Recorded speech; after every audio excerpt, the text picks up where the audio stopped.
안녕하십니까. 전세계 신 CBN 청취자 여러분, 하나님의 말씀으로 사랑과 행복 전하는 CBN 교과방송의 정수 인사드립니다. 네, 안녕하세요. 한민호입니다. 예, 오늘은 제 8과 제목이 약속입니다. 약속. 저는 약속하니까 떠오르는 이야기가 하나 있는데요. 이 영국 빅토리아 여왕 시대 때 총리를 지냈던 퍼머스턴이라고 하는 분에 대한 이야기입니다. 어느 날 이분이 아침 웨스트민스터 다리를 지나고 있는데 한 여자아이가 울고 있는 겁니다. 알고 보니까 우유통이 깨져가지고 우유가 길바닥에 다 쏟아져 버려서 속상해서 울고 있었던 거였죠. 바로 그때 이 퍼머스턴이 차에서 내려서 소녀의 눈물을 닦아주면서 아저씨가 우유 살돈을 줄 테니까 그만 울음을 멈추라는 그런 얘기를 했습니다. 그래서 돈을 주려고 주머니를 뒤져보니까 지갑을 깜빡 잊고 안 갖고 온 거예요. 당황한 이 퍼머스턴이 이렇게 말했습니다. 내일 아침 이 시간에 내가 다시 와서 돈을 줄 테니까 걱정하지 말고 집으로 가라고 하는 말이었죠. 소녀는 그의 말을 듣고 집으로 갔습니다. 다음날 아침, 나라의 총리니까 얼마나 바빴겠습니까? 강요회의를 한참 진행하고 있는데 시간을 딱 보니까 소녀와 약속한 그 시간인 거예요. 이 총리가 어떻게 했을까요? 목사님 어떻게 했을까요? 바쁘니까 조금 늦게 가야 된다고 생각할 수도 있지 않았을까요? 뭐 나중에 찾아간다든지 그렇게 할 수도 있는데 네. 이 퍼머스턴은 이 강요들에게 회의를 잠시 멈추자고 제안을 하고 바로 그 다리로 달려간 것입니다. 이 소녀의 약속을 지키기 위해서. 대단하지 않습니까? 이 약속을 밥 먹듯이 여기는 요즘 정치인들과는 너무 차이가 많고 요즘 세대의 사람들이 정말 배워야 될 자세가 아닌가 그런 생각이 들었습니다. 그의 약속 지키는 이런 모습 때문에 그는 많은 사람들에게 존경을 받았다고 해요. 그런데 우리 하나님은 더 위대하신 분이시죠. 한번 맺은 언약은 반드시 지키시는 하나님이시라서 저는 더 감동이 되고 더 그분을 사랑하게 되는 것 같습니다. 오늘 교과의 제목이 약속이라서 제가 잠깐 말씀을 드렸고요. 먼저 기억절 말씀을 읽어드리겠습니다. 아브라함이 나이가 많아 늙었고 여호와께서 그에게 범사에 복을 주셨더라. 창세기 24장 1절 말씀이었습니다. 오늘 제목은 약속인데요. 어떤 말씀인가요? 네, 이번 주 교과의 제목은 약속인데요. 우리가 다룰 주제는 이 아브라함의 노년의 삶의 이야기입니다. 그러니까 아브라함이 꽤 나이가 들었을 때 이제 아들을 제물로 바치라는 하나님의 음성을 듣고 모리아산으로 향했잖아요. 그래서 그때부터 아브라함이 이 말년 때까지의 삶을 우리가 집중적으로 살펴보는 것인데요. 모리아산에서 이 이삭을 제물로 바치는 사건 이후에 어떤 일들이 있었냐면 성경에 보면은 이제 사랑하는 아내였던 사라가 죽어서 장사를 지낸 이야기도 있고 그 다음에 이제 이삭이 결혼한 이야기도 기록되어 있고요. 그리고 아브라함이 후처를 얻는 그런 이야기들도 기록되어 있습니다. 자, 이 모든 과정에서 아브라함은 어떤 삶의 열매들을 보여주었을까? 그는 과연 끝까지 믿음에 충성한 사람이었을까? 저는 개인적으로 이 아브라함의 후기의 삶에 대해서 이토록 많은 교훈을 얻을 수 있는지 잘 몰랐었는데요. 이번 주 교과를 통해서 우리가 아브라함의 후기의 삶을 집중 조명해보고 그 안에서 얻을 수 있는 그런 많은 교훈들을 우리가 깨닫게 되기를 간절히 소원합니다. 예, 오늘 교과를 통해서 아브라함 후년, 아브라함 후기의 이 삶도 하나님께서 어떻게 축복해 주셨는지 우리 한민호 목사님을 통해서 하나씩 배워보도록 하겠습니다. 말씀이 앞서 찬미 듣고 오겠습니다. 여기는 말씀의 방송 CBN 코리아입니다.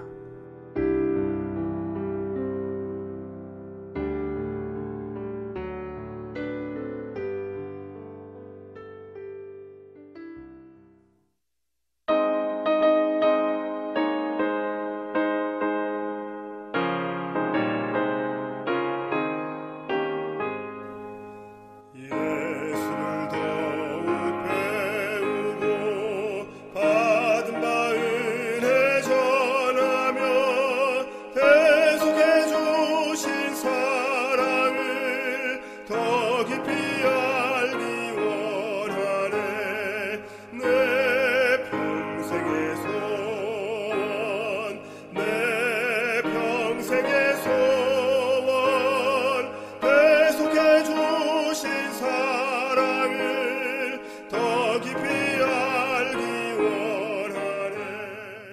예, 참미 잘 들었습니다. 일요소지는 모리아산이라고 하는 제목인데요. 어떤 말씀인가요? 네, 우리가 먼저 이제 일요일 교과에서 살펴볼 중요한 사건은 바로 모리아산에서 있었던 시험이죠. 먼저 창세기 22장 2절에 있는 말씀 읽어 드립니다. 여호와께서 가라사대 내 아들 내 사랑하는 독자 이삭을 데리고 모리아 땅으로 가서 내가 내게 지시하는 한 산 거기서 그를 번제로 드리라. 네, 어느 날 아브라함에게 정말 청천벽력 같은 음성이 들렸죠. 자신의 사랑하는 아들 이삭을 모리아산에서 번제로 드리라는 하나님의 음성이었습니다. 물론 이것은 두말할 것도 없이 아브라함에게 엄청난 고통을 안겨 주었을 것입니다. 근데 여기서 우리가 한 가지 이제 해볼 수 있는 중요한 질문이 있는데, 그것은 왜 하나님께서 아브라함에게 이런 말도 안 되는 요구를 하셨을까 하는 것입니다. 그 답은 창세기 22장 1절에 이미 기록되어 있습니다. 그 일 후에 하나님이 아브라함을 시험하시려고 그를 부르시되 아브라함아 하시니 그가 가로되 내가 여기 있나이다. 네, 그러니까 하나님께서 아브라함에게 아들을 바치라고 하신 요구는 아브라함을 시험하기 위해서 그렇게 하셨다는 것입니다. 그러면 왜 하나님께서는 이런 정말 좀 말도 안 되는 것처럼 보이는 이런 시험을 아브라함에게 요구하셨을까? 먼저 우리가 그 질문에 답하기 전에 이 시험이라는 것이 성경적으로 무엇을 의미하는지를 좀 살펴보면 좋을 것 같은데요. 성경적으로 시험이라는 단어는 크게 두 가지 의미를 가지고 있습니다. 네. 두 가지의 시험이 있다고 생각하면 되겠죠. 첫 번째는 테스트. 그러니까 그런지 안 그런지를 알아보기 위한 어떤 시험의 의미를 가지고 있고요. 두 번째는 이 temptation. 그러니까 유혹을 하기 위한 그 미혹의 의미에서의 시험을 가지고 있는 겁니다. 그러니까 사단이 주는 시험은 이 템테이션에 가깝죠. 그러니까 유혹을 하는 거예요. 우리를 쓰러뜨리고 넘어뜨리려는 목적을 가지고 우리를 시험하는 것입니다. 그러나 하나님께서 행하시는 시험의 목적은 다릅니다. 아까 첫 번째 말한 것처럼 테스트의 의미가 강한데요. 왜 그러면 이런 테스트를 우리에게 주시는가? 첫 번째는 우리 속에 무엇이 있는지를 드러내고 검증하고 나타내기 위해서 그런 시험을 우리에게 허락하시는 것이고, 둘째는 그것을 통해서 우리의 믿음을 연단하시고 굳게 하시기 위한 하나의 수단으로서 그 시험을 활용하시는 것입니다. 네, 사람은 이 테스트를 통해서 자기 자신이 어느 정도 수준인지 이런 걸 다 알 수도 있고 또 그러한 준비를 하면서 더 많은 걸 배우기도 하잖아요. 그렇죠.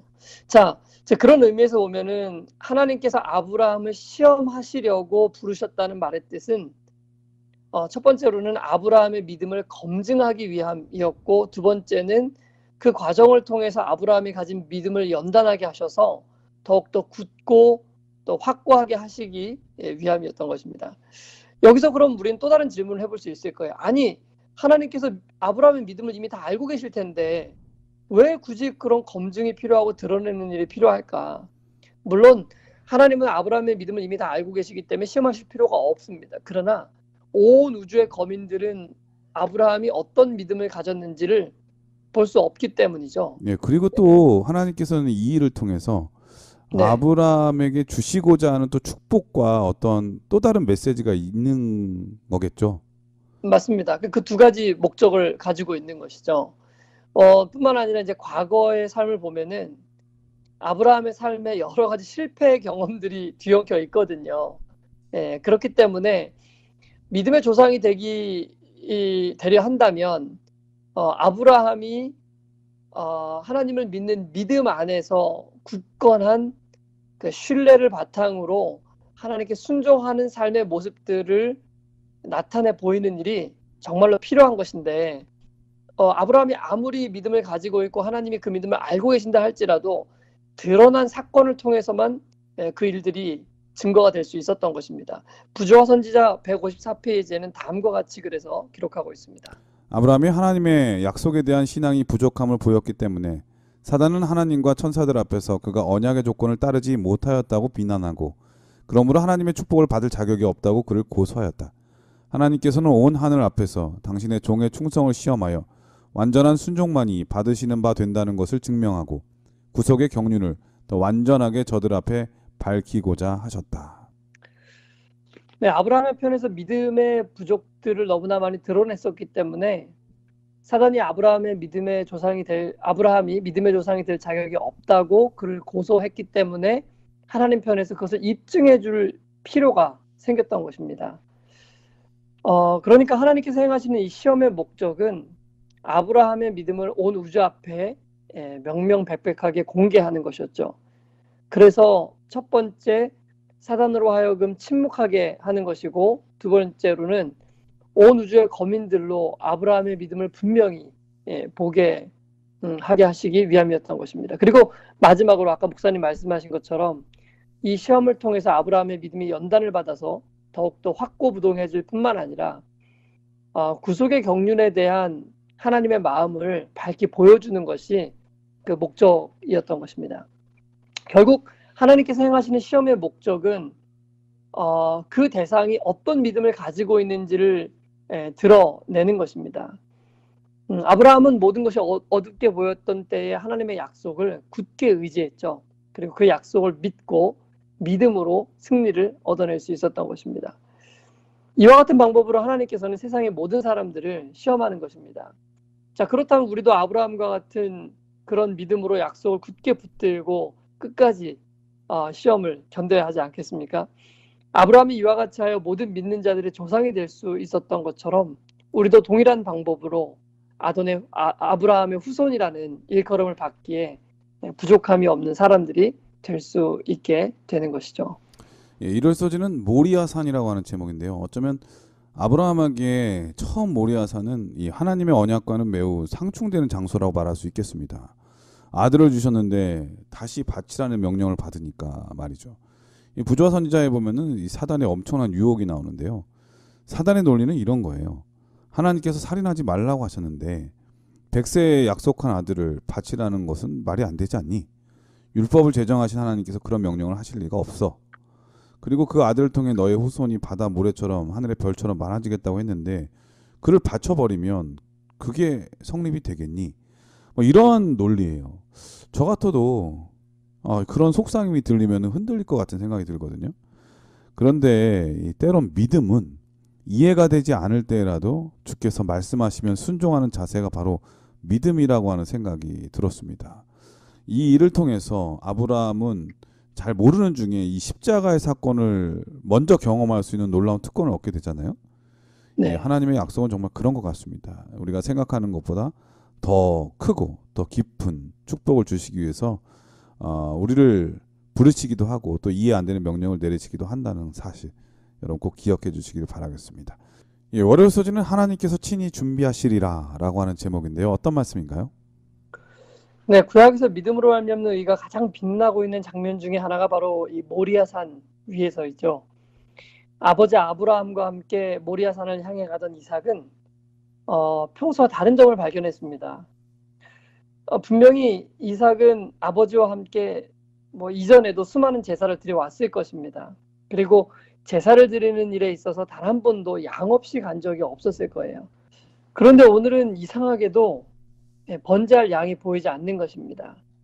그래서 창세기 22장 7절에 이삭은 다음과 같이 질문을 하죠. 이삭이 그 아비 아브라함에게 말하여 가로되 내 아버지여 하니 그가 가로되 내 아들아 내가 여기 있노라. 이삭이 가로되 불과 나무는 있거니와 번제할 어린 양은 어디 있나이까. 이 질문을 들었을 때 아브라함의 마음은 미어졌을 것입니다. 자신이 대물이 될 줄도 모른 채 자신의 불사를 그 장작 더미를 메고 가는 아들을 바라보는 아브라함의 심정이 어땠을까? 자신의 한 손에 들려진 그 칼로 아들을 찌르고 또 다른 한편에 들고 있는 불로 아들을 태워야 하는 그 아버지의 심정을 우리는 과연 헤아릴 수 있을까요? 예, 아버지 입장에서는 정말 아들의 입을 열 때마다 막 가슴이 철렁했을 것 같아요. 네, 정말 그랬을 것입니다. 그러나 아브라함은 이삭의 질문에 흔들리지 않죠. 그리고 뭐라고 얘기하냐면 덤덤하게 이렇게 대답했습니다. 아들아 번제할 어린 양은 하나님이 자기를 위하여 친히 준비하시리라. 물론 아브라함이 모든 하나님의 계획을 다 이해한 것은 아니었겠지만 그는 성령의 지도 아래 구약에서 가장 아름답고 찬란하게 빛나는 복음의 한 구절을 말하게 되었던 것입니다. 번제할 어린 양은 하나님이 자기를 위하여 친히 준비하신다. 이 문장이야말로 성경 전체를 관통하는 위대한 복음의 진리입니다. 여기서 가장 주목해 봐야 될 단어는 친히라는 단어입니다. 저는 이 친히라는 이 단어가 얼마나 마음에 와닿는지 모릅니다. 죄의 값을 우리가 져야 하는데 하나님이 친히 그 죄의 값을 치르시기 위하여 양을 준비해 주시겠다는 그 약속 말이죠. 이것이 바로 범죄한 인간에게 즉시 주어진 하나님의 약속이었던 것입니다. 우리 죄에 대한 책임을 죄인인 우리가 져야 하는 것이 아니고 죄가 없으신 하나님께서 친히 대신 져주시겠다는 것이 바로 하나님의 약속이었던 것이죠. 아브라함은 그 당시엔 그 모든 것을 다 이해할 수 없었을 것입니다. 그러나 그의 고백은 그가 하나님께서 하신 그 약속을 믿고 있었다는 것을 말해주는 것이었죠. 그리고 실제로 아브라함이 고백한 대로 하나님께서는 이삭의 희생을 대신해서 친히 준비하신 양을 대속물로 주었던 것입니다. 아브라함은 하나님의 약속을 굳게 붙들므로써 시험을 통과할 수 있었죠. 그래야 그는 그곳에서 놀라운 구속의 경륜을 더 깊이 이해할 수 있게 되었던 것입니다. 교회 증언 3권 369페이지에는 이렇게 기록되어 있습니다. 그 어둡고 두려운 시련을 통하여 아브라함이 견뎌낸 모든 슬픔과 고뇌는 타락한 인간을 위한 구속의 경륜을 그의 이해력에 깊이 새겨주기 위한 목적이 있었다.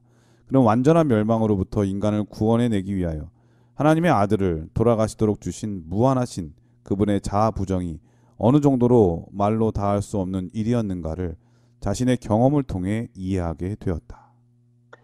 네, 그래서 아브라함은 이 모리아산에서의 경험을 통해서 두 가지 축복을 받게 됐습니다. 첫 번째는 시험을 견디는 믿음을 통해서 그는 모든 믿는 자들의 조상이 되는 축복을 누리게 됐고요. 두 번째는 십자가의 구속과 은혜를 이제는 자신의 경험을 통해서 더 깊이 깨닫는 그런 축복 가운데 들어가게 됐죠.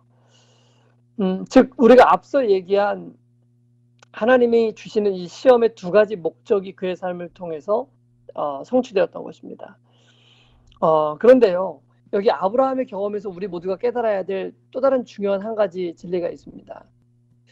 물론 각자가 하나님의 구속의 경륜을 깨닫고 이해하는 방법은 다양하겠지만 그 원칙에 있어서 모두가 아브라함이 걸어간 그 길을 걸어가야 할 수밖에 없는 것입니다.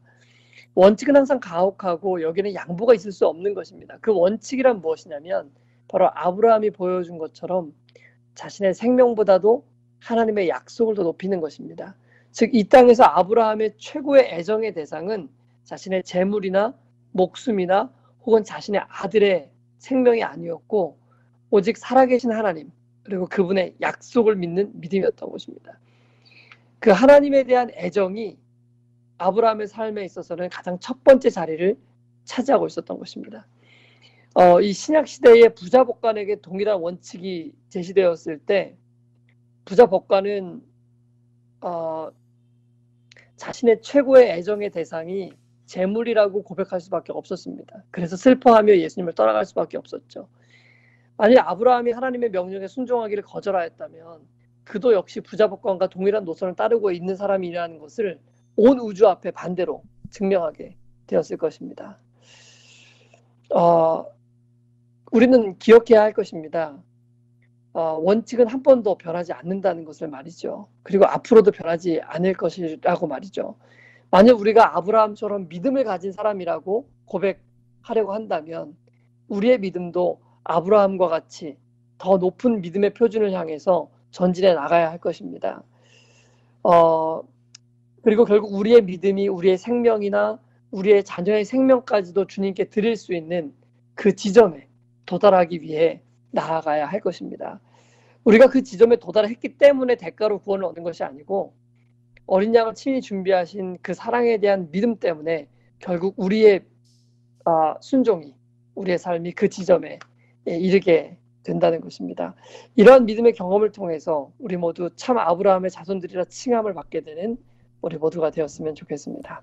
월요일 서지는 하나님께서 친히 준비하시리라 라고 하는 제목인데요. 여호와 이레의 하나님을 한번 살펴보았습니다. 이 공교롭게도 모리아 산, 모리아라고 하는 이름의 뜻은 하나님께서 미리 보여주다 이런 뜻을 갖고 있거든요. 그리고 또 이 산은 훗날 예루살렘 도성의 자리가 되고 또한 십자가가 세워진 골고다 언덕의 자리가 되잖아요. 그런 면에서 이 아브라함은 십자가의 리허설을 미리 경험한 특별한 사람이고 그 일로 죄인을 위한 하나님의 사랑이 어떤 것인지 그 구원을 위해서 하나님께서 어떤 대가를 치르셔야 하는지 그 어떤 다른 사람보다도 하나님의 마음을 잘 이해하고 깨닫는 그러한 귀한 특권을 얻었던 것 같습니다. 우리도 이 여호와 이레 하나님의 일을 통해서 이 사건을 통해서 모든 일에 있어서 하나님께서 우리를 위해서 어떻게 준비하시는지에 대한 그걸 깨달을 수 있도록 기도할 줄 아는 또 바라볼 줄 아는 그런 삶의 모리아 산이 있었으면 정말 좋겠습니다. 화요일 소지는 사라의 죽음이라고 하는 제목인데 어떤 말씀인가요? 네, 아브라함의 아내 사레는 127세의 나이로 잠들었습니다. 보통은 일반적으로 여성이 남성보다 더 오래 살죠. 네, 오래 살죠. 그런데 아브라함의 경우는 그 반대였습니다. 우리는 이 사라가 죽었을 때 아브라함이 취했던 그 행동들을 통해서 여전히 약속을 붙들고 살았던 아브라함의 믿음을 다시 한번 좀 생각해 볼 수가 있는데요. 보통 일반적으로 사람들은 노년이 되고 죽음이 임박해 오면은 이 자신의 고향으로 돌아가고자 하는 본능을 가지고 있습니다. 그래서 해외에서 살다가도 인생의 말년이 되면은 고향을 찾아 돌아오는 분들이 많이 계시는 것이죠. 네, 맞아요. 진짜 맞는 말씀인 것 같아요. 저도 지금 해외에서 선교사의 삶을 보내고 있는데 저희 교회 성도님들 중에도 60이 넘으신 분들이 몇 분 계시거든요. 그분들과 대화를 나눠보게 되면 부모님을 항상 그리워하고 또 부모님이 계신 고향을 그리워하고 고국을 그리워하는 마음이 정말 각별하다 이런 생각을 많이 하게 됩니다. 아마 회귀 벗는 것 같은 그런 느낌이 들곤 하거든요. 맞습니다. 뭐 이제 저 같은 시골에도 서울에서 살다가 은퇴하고 나면은 고향에 내려와서 집을 짓고 사시는 분들이 또 계시고 또 그런 것들을 여건만 된다면 하고 싶어하는 분들이 많이 있으실 것입니다. 왜 아브라함이라고 그런 마음이 없었겠습니까? 평생을 함께 살다 생을 마감한 자신의 아내의 시신을 그의 일가 친척이 살고 있는 고향 땅에 묻고 싶은 그런 마음이 아브라함이라고 없었을까요? 그녀가 자랐고 또 즐겁게 지냈던 그 고향에 묻어주고 싶은 그런 마음이 아브라함에게 없었을까요? 그러나 아브라함은 그렇게 하지 않았습니다. 오히려 그는 하나님께서 주시리라고 약속하신 그 약속의 땅을 사라의 매장지로 선택하였죠. 창세기 23장 9절의 말씀입니다. 그리고 그 밭머리에 있는 막벨라 굴을 내게 주게 하되 준 가를 받고 그 굴을 내게 주어서 당신들 중에 내 소유 매장지가 되게 하기를 원하노라. 네, 막벨라 굴은 사라가 죽은 헤브론 바로 옆에 있는 매장지였습니다. 아브라함이 이 땅을 얻기 위해 해족속에게 부탁할 때 어떻게 이야기를 했는지 우리 한번 좀 읽어보겠습니다. 창세기 23장 4절의 말씀입니다. 나는 당신들 중에 나그네요 우고한 자니 청컨대 당신들 중에서 내게 매장지를 주어 소유를 삼아 나로 내 죽은 자를 내어 장사하게 하시오. 아브라함은 자신을 뭐라고 표현했냐면 여기 나그네로 표현한 것을 볼 수 있습니다. 예, 이미 아브라함은 갈대아 우르에서 살았던 시간들보다 이 가나안에서 살았던 시간이 훨씬 더 많거든요. 근데 그럼에도 불구하고 아브라함은 자신을 나그네로 지칭합니다. 가나안은 자신의 고향이 아님을 선언하였던 것입니다. 근데 왜 아브라함은 사라를 가나안 땅에 매장하기로 선택하였을까? 그것은 오직 하나님의 약속에 대한 믿음 때문이었어요. 그는 여전히 여기 나그네로 살고 있지만 이 땅이 자신이 나그네로 끝까지 살아야 되는 땅이 아니고 후손들에게 약속되어지고 주어진 하나님의 약속이 있는 땅이라는 것을 그가 알 수 있었기 때문에 그런 것입니다. 아직은 그의 후손들을 볼 수 있는 뭐 많이 태어나지도 않은 그런 상황이었지만은 하나님의 약속에 따르면 이 땅은 자신의 후손들로 넘쳐날 것이라는 것을 그는 미리 보았기 때문에 지금 자신이 여기서 나그네지만은 이 나그네가 된 땅에 자신의 아내를 하나님의 약속을 믿고 또 장사 지내고 싶었던 것입니다. 그래서 아브라함은 믿음으로 아직 이루어지지 않은 그 약속을 붙들고 있었다는 것을 우리는 볼 수 있는 것입니다. 우리에게도 이런 믿음이 필요하지 않겠습니까? 예, 아브라함은 약속의 땅을 바라보고 사는 사람이었죠. 그래서 그는 그 땅에서 나그네의 삶을 살 수 있었던 것입니다. 그래서 그의 인생은 자신을 기쁘게 하거나 자신만을 행복하기 위한 그런 삶이 아니었고, 집을 뭐 더 짓고 더 좋은 것을 누리며 사는 그것이 그의 삶의 목적도 아니었고, 하나님을 기쁘시게 하고 하나님을 증거하는 것이 아브라함의 삶의 목적이었던 것입니다. 여러분, 오늘 우리는 어떻습니까? 우리 모두도 아브라함처럼 이 땅에서 나그네로, 그러나 약속을 붙드는 우리 모두가 되기를 간절히 바랍니다. 예, 화요일 소지는 사라의 죽음이라고 하는 제목이었는데요. 이 땅에 사는 사람들 중에 어느 누구라도 이 죽음이라고 하는 이 강을 건너지 않을 사람은 없다는 것이고, 그렇기 때문에 썩어질 것에 소망을 두지 말고 영원한 것에 소망을 두라는 성경의 교훈의 말씀이 더 가슴에 와 닿는 것 같은 그런 느낌이 듭니다. 특별히 인상적인 것은 아브라함은 부자였잖아요. 네. 그럼에도 불구하고 자기 땅이 없었다는 점, 그리고 자기 아내가 죽은 다음에서야 이제야 겨우 이 아내와 자신을 위해서 막벨라 굴속 무덤의 땅을 샀을 뿐이라고 하는 점에서 아브라함의 삶이 소망을 어디에 두고 살았는지를 알 수 있는 그런 대목이었던 것 같습니다. 우리도 하늘에 소망을 두고 삶을 살아가야겠다는 그런 결심은 하곤 하지만 자주 잊어버릴 때가 많거든요. 오늘 말씀을 통해서 다시 한번 하늘 소망으로 우리 마음에 가득 채워갈 수 있었으면 정말 좋겠습니다. 여기서 찬미 한 곡 들으신 다음에 계속해서 수요일, 목요일 소지를 공부하도록 하겠습니다.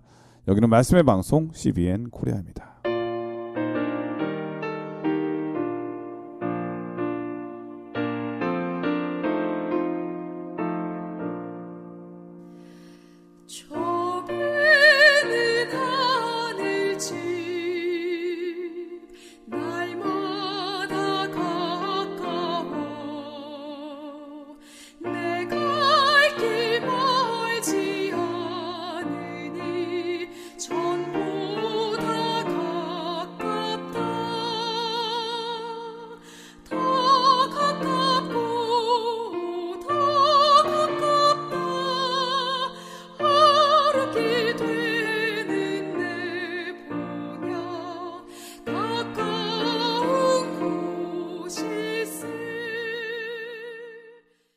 예, 수요일 소지는 이삭을 위한 아내라고 하는 제목인데요. 어떤 말씀인가요? 네, 우리는 이 아브라함이 이삭의 아내를 구하는 그런 이제 모습을 통해서도 아브라함이 여전히 약속에 의지하여 살았던 사람이라는 것을 다시 한번 살펴볼 수 있는데요. 첫 번째로 아브라함은 이삭을 위한 아내를 구하기 위해서 자신 가까운 그 이웃들 중에서 어떤 훌륭한 사람을 찾지 않았습니다. 왜냐하면 그들은 하나님을 모르는 사람들이었기 때문이죠. 창세기 24장 3절로 4절은 다음과 같이 기록하고 있습니다.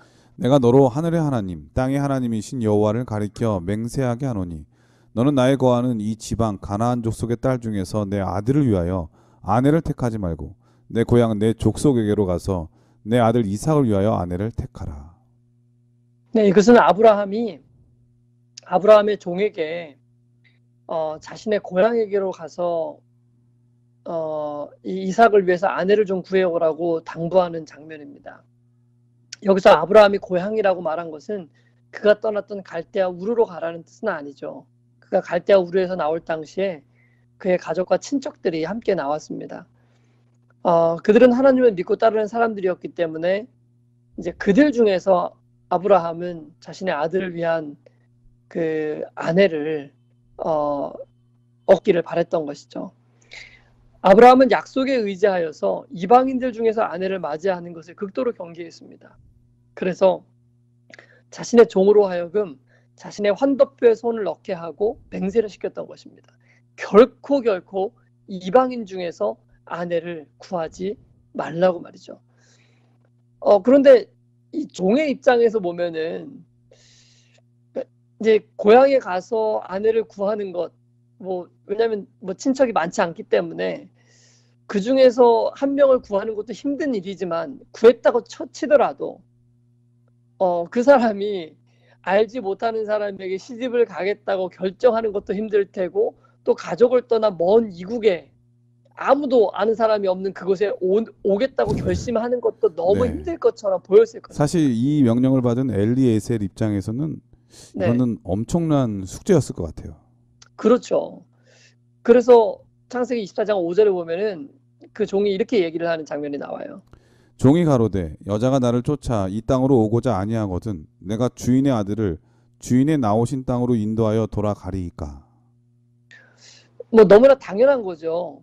만약에 제가 아내를 한 명 구했는데 그 사람이 결혼을 거기 가서 하고 살지 못하겠다고 얘기를 한다면 그러면 제가 와가지고 이삭을 데리고 다시 그 여인이 있는 곳에 가서 살게 해야 하겠습니까?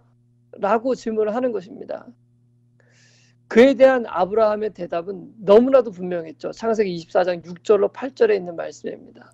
아브라함이 그에게 이르되 삼가 내 아들을 그리로 데리고 돌아가지 말라. 하늘의 하나님 여호와께서 나를 내 아버지의 집과 내 본토에서 떠나게 하시고 내게 말씀하시며 내게 맹세하여 이르시기를 이 땅을 내 씨에게 주리라 하셨으니 그가 그 사자를 내 앞서 보내실지라. 내가 거기서 내 아들을 위하여 아내를 택할지니라. 만일 여자가 너를 쫓아오고자 아니하면 나의 이 맹세가 너와 상관이 없나니 오직 내 아들을 데리고 그리로 가지 말지니라. 저는 이 구절을 읽는데 너무나 감동이 됐어요. 야, 어떻게 아브라함 정말 이런 위대한 고백을 할 수 있었을까? 아브라함은 이제 나이가 많아서 자신이 언제 어떻게 될지 모른다는 두려움도 아마 있었을 것 같아요. 그래서 이 종이 신부를 구하러 간 사이에 뭐 자신이 생명을 다해서 죽을 수도 뭐 있을 것이고 그렇게 되면 혹여라도 자신이 없기 때문에 이삭이 이 땅을 버리고 그 신부가 있다는 그곳에 갈 수도 있을 것이고 뭐 여러 가지 많은 생각들을 할 수 있었겠죠. 그리고 뭐 상식적으로 보면은 그 멀리에 있는 사람들이 이 종을 어떻게 믿고 그 딸을 가나안까지 보낼 수 있을 것인가.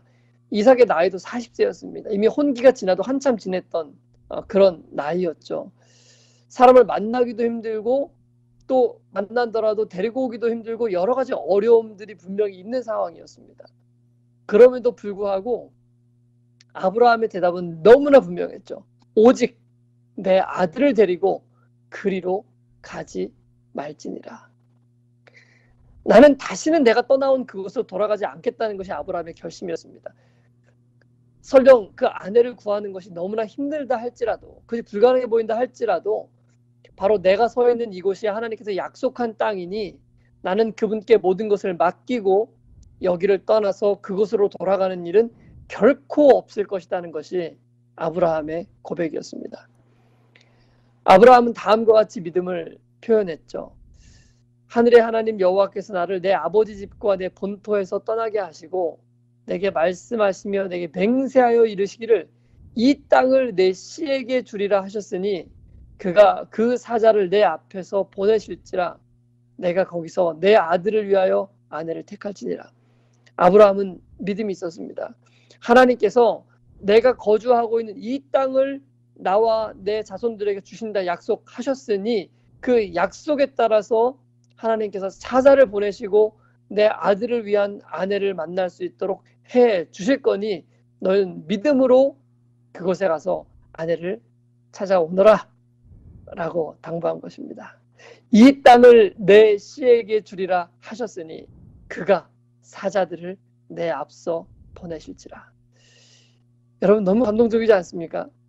약속에 근거하여 아브라함은 하나님께서 친히 이삭의 아내를 준비해 주실 것을 믿었던 것입니다. 너무나 불가능해 보이는 일이에요. 현실적이지 않습니다. 인간의 방법들을, 인간의 생각들을 생각해 보면 일이 이루어질 것처럼 보이지 않아요. 그러나 아브라함은 모든 일에 있어서 약속을 의지하는 사람이었습니다. 분명히 제시된 하나님의 원칙을 희생하기보다는 불가능해 보이지만 그 약속을 붙잡는 사람이었던 거죠. 참 부끄럽게도 우리는 얼마나 자주 믿음의 선택을 하기보다는 현실의 벽 때문에 원칙을 희생하는 대신 그런 선택을 하고 있지는 않습니까? 우리 모두 이 아브라함의 믿음의 모본을 위안 삼아서 어떤 경우에라도 우리는 약속에 충실하고 약속을 믿고 신뢰하고 약속에 우리의 삶을 던지는 우리 모두가 되었으면 좋겠습니다. 예, 수혈 소지는 이삭을 위한 아내라고 하는 제목인데요. 약속의 후사였던 독자 이삭을 위한 그의 아내를 맞이하는 것은 아브라함에게는 정말 특별한 일이었겠죠. 근데 이 특별한 일을 위해서 자기 뜻대로 자기 원하는 대로가 아니라 하나님의 약속을 의지해서 그 일을 한다고 하는 것은 매우 큰 엄청난 도전이고 힘든 선택일 수 있잖아요. 네. 정말 대단하다 이런 생각이 듭니다. 저는 그러면서 느껴지는 게 아브라함도 아브라함이지만 우리 하나님께서 우리 믿는 자의 주의 자녀들의 결혼에 대해서 정말 관심이 많으시구나 그런 생각을 네. 많이 하게 됐습니다. 물론 제가 들어오기 전부터 우리의 행복을 위해서 그 에덴 동산에서부터 주신 제도가 결혼 제도와 안식일 제도인 것을 우리가 잘 알고 있지만은 이 이삭의 결혼 과정을 통해서 하나님께서 우리의 약속의 후손들이 결혼할 때 얼마나 세심한 신경을 쓰고 계시는지 진짜 부모 마음 같은 그런 느낌을 느끼게 되었습니다. 우리는 자주 내 인생은 내 것이기 때문에 내가 원하는 대로 하고자 하는 그런 생각을 많이 품잖아요. 결혼을 비롯한 모든 선택을 할 때도 비슷한 그런 생각을 갖게 되는데 왜냐하면 단 한 번뿐인 내 인생이기 때문에 내 맘대로 해보겠다고 그렇게 생각 많이 하잖아요. 그런데 오늘 말씀을 묵상해 보면 좀 더 지혜로운 사람이라면 아브라함처럼 내 뜻대로 내 원하는 방식이 아니라 하나님의 약속을 의지하여 하나님의 뜻대로 되기를 바라는 마음으로 그 일을 하는 사람, 그런 부모, 그런 자녀가 될 때 얼마나 그 가정은 행복한 가정이 되고 축복된 가정이 되겠습니까? 이러한 축복이 아직 결혼하지 않은 우리 청년들이 있다면, 청춘들이 있다면 이러한 것을 묵상으로 해서 또 기반으로 해서 좋은 가정 이루어지게 되기를 진심으로 기원 드립니다. 목요일 소지는 아브라함을 위한 아내라고 하는 제목인데요. 어떤 말씀인가요? 네, 사라가 죽었을 때 아브라함의 나이는 137세였고요. 이삭이 결혼했을 때 아브라함의 나이는 140세였습니다.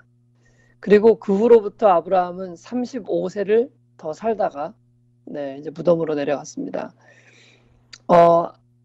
이제 사라가 죽은 다음에 이삭이 리브가를 맞이함으로 이제 가정에 활력이 생기고 뭐 행복이 있었겠지만은 어쩌면 이 사라의 빈자리는 아브라함에게 아마 큰 외로움이 되었을 것입니다. 네. 그 행복한 모습을 볼 때마다 사라가 살아 있었으면 그런 생각 많이 했겠죠. 그랬을 것 같아요. 그렇죠? 네. 예.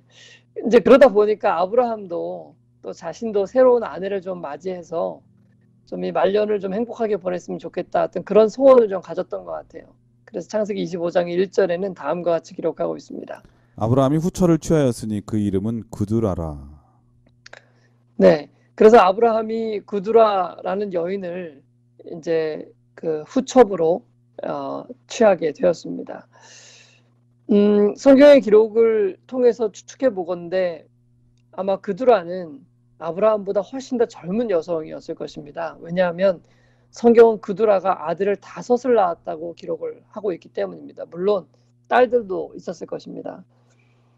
그래서 아브라함은 이 후처를 통해서 인생의 말년에 새로운 활력을 얻고 또 새롭게 태어난 자녀들을 통해서 이 즐거움을 누렸을 것입니다. 네. 목사님 말씀 듣다 보니까는 그런 생각이 드네요. 아브라함이 말년에 이 건강의 축복과 자손의 축복을 하나님께 참 많이 받았구나 그런 생각이 드네요. 네. 뭐 아브라함뿐만 아니라 사실 말년에 이런 축복들을 누리는 사람들이 없는 것은 아닙니다. 많은 경우에 이렇게 이제 본처의 사망 이후에 또 재혼을 해서 자녀를 낳고 이렇게 사는 사람들도 많이 있죠. 그런데요, 보통 이런 상황이 되면은 많은 경우에 집안에 문제가 발생하는 경우들이 있습니다.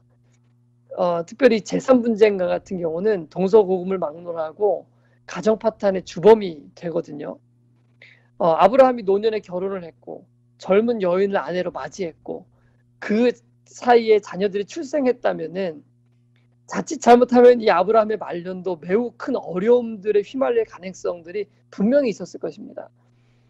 그런데 성경의 기록에 보면은 이러한 어려움들을 아브라함이 굉장히 지혜롭게 잘 처리하는 모습들을 네, 우리가 확인해 볼 수 있는데요. 창세기 25장 5절로 6절의 말씀을 읽어드립니다. 아브라함이 이삭에게 자기 모든 소유를 주었고 자기 서자들에게도 재물을 주어 자기 생전에 그들로 자기 아들 이삭을 떠나 동방 곧 동국으로 가게 하였더라. 네, 아브라함은 흔들리지 않았죠. 그래서 아브라함은 하나님의 약속을 굳게 붙드는 사람이었습니다. 하나님께서 이삭을 통해서 이 모든 일들이 일어날 것이라는 그 사실을 말씀해 주셨기 때문에 아브라함은 그두라에게서 여러 아들들이 태어났지만은 그 약속을 망각하지 않고 여전히 굳게 붙들고 있었던 것입니다. 그래서 그는 지혜롭게 후처에게서 나온 아들에게도 재산을 나누어 주고 그들을 동쪽으로 이동해 가서 살도록 명령했던 것이죠. 왜냐하면은 이 가나안 땅에 정착해서 하나님의 약속이 성취되어야 될 사람들은 그드라의 자손들이 아니고 바로 사라를 통해서 낳은 이 아들 이삭을 통해서 이 하나님의 모든 약속이 성취되어야 된다는 것이 하나님의 약속이었기 때문에 그런 것입니다. 그는 말년에 실수하지 않았습니다. 그는 끝까지 하나님의 약속을 충실히 붙드는 그런 사람이었던 것이죠. 저는 아브라함의 이런 모습을 보면서 정말 이 노년에 이런 아브라함과 같은 이런 모습을 유지할 수만 있다면 우리가 얼마나 멋진 삶을 살아갈까. 만약 누군가가 우리의 인생의 말년을 평가할 때 그 사람은 정말 끝까지 하나님의 약속을 신뢰하는 사람이었어. 그는 끝까지 믿음에 굳게 선 사람이었어. 결코 세상의 유혹에 흔들리지 않는 사람이었어. 그는 끝까지 약속을 붙들고 생을 마감하였어 라는 칭찬을 들을 수만 있다면 여러분 그 삶이 가장 가치 있는 삶이요 인생이 아니겠습니까? 오늘 우리는 무엇을 준비하며 살아가고 있습니까? 우리의 인생의 말년을 향해 나아갈 때 우리는 어떤 모습으로 나아가야 하겠습니까? 아브라함처럼 약속에 의지하여 끝까지 믿음을 지키는 그런 사람이 되어야 하지 않을까요? 아브라함의 믿음은 결코 하루아침에 이루어지지 않았을 것입니다. 매일의 삶에서 믿음을 붙잡는 삶의 연속이 하나님께 순종하는 품성의 열매로 맺혀지게 되었던 것이겠죠. 우리 모두 아브라함처럼 이런 아름다운 결말들을 꼭 맞이할 수 있도록 믿음으로 매일매일 주님을 붙드는 우리 모두가 되었으면 좋겠습니다.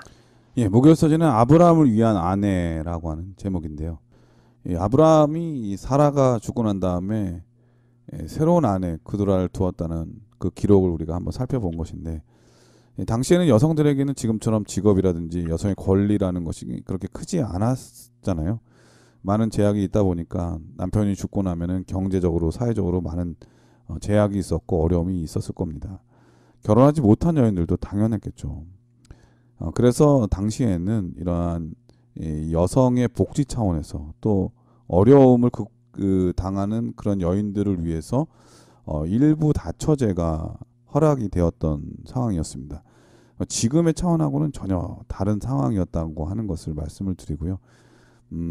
성경은 원래는 원칙은 일부 일처제 그런 제도를 하나님께서 권면하였지만은 당시의 상황이 그랬다는 것을 여러분에게 말씀을 드립니다. 또한 아브라함 입장에서는 수십 년을 함께한 그 아내가 없다 보니까 얼마나 외롭고 허전했겠습니까? 그렇기 때문에 이러한 일들을 통해서 하나님께서 서로가 다 복이 되도록 허락해 주신 것이 아닌가 그런 생각이 듭니다. 또한 특별히 우리가 생각해 볼 것은 아브라함의 첩이 된 하갈이나 사라가 죽고 난 다음에 결혼한 그들 모두의 자녀들이 성경에 기록되고 있다고 하는 점을 제가 말씀드리고 싶은데 약속의 후사의 자손이든 그렇지 않든 모두가 아브라함의 후손이 될 수 있다고 하는 것을 우리에게 알려주는 것은 아닌가 그런 생각이 들었습니다. 우리 모두는 다 아브라함의 후손이 될 수 있다고 하는 그 넓은 의미의 후손을 하나님께서 이러한 말씀을 통해서 가르쳐 주는 것은 아닌가 그런 생각이 들었습니다. 예, 목사님께서 이번 교과를 정리해 주시고 기도하고 마치도록 하겠습니다. 네, 우리는 이번 주 교과를 통해서 아브라함의 노년의 삶을 살펴보았죠. 아브라함은 하나님께서 아들을 제물로 바치라고 요구하셨을 때라도 그 약속을 붙들었습니다. 분명히 아들을 통해서 많은 씨를 주시겠다고 약속하셨으니 그 약속을 이루어 줄 것을 믿었던 것이죠. 약속에 의지하여 불가능을 가능케 하시는 분을 믿었던 것입니다. 뿐만 아니라 사라가 죽었을 때도, 그리고 이삭이 아내를 맞이할 때도, 그리고 자신이 후처를 얻었을 때도 한결같이 약속에 굳게 서서 믿음을 잃지 않았던 것입니다.